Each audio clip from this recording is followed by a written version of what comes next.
যে দীর্ঘ 17 বছর আপনারাই মাঠে ছিলেন, আপনারা এই রাজপথে থেকে আমাদের মাননীয় প্রধানমন্ত্রীর যে নির্দেশনায়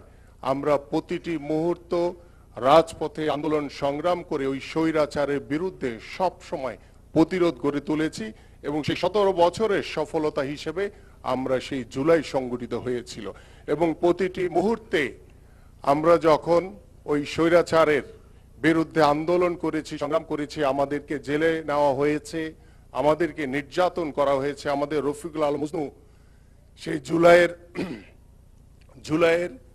সেই 19শে জুলাই যখন আমাদেরকে অ্যারেস্ট করা হয়, যখন আমরা কারফিউ ভেঙে মিছিল করে সেই সন্ধ্যা পর্যন্ত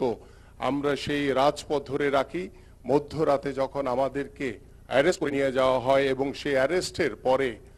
আমাদের ডিবির কার্যালয়ে অনেক সিনিয়র নেতৃবৃন্দ রয়েছেন, আমাদের মঞ্চে উপবিষ্ট অনেক সিনিয়র নেতৃবৃন্দ রয়েছেন, তখন আমরা সবাই সেই জেলে ছিলাম। প্রতিটি মুহূর্তে আমাদেরকে যেভাবে নির্যাতন করা হয়েছে, যেভাবে চোখ বেঁধে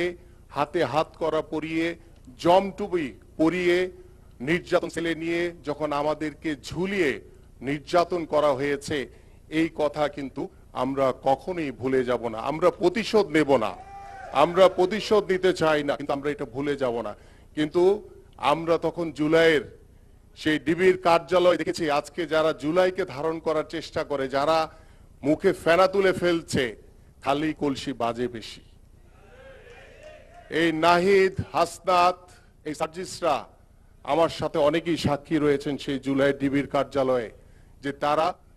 ঘুরে বেরিয়েছে। আমরা সেই বদ্ধ কারাগারে নির্যাতনের শিকার হয়েছি, তারা সেই হারুনের ভাতের হোটেলে তারা ভাত খেয়েছে আর এখন জুলাইকে ধারণ করার চেষ্টা করছে। প্রিয় নেতৃবৃন্দ, আমি আমাদের মাননীয় প্রধানমন্ত্রীর কাছে একটি আহ্বান করব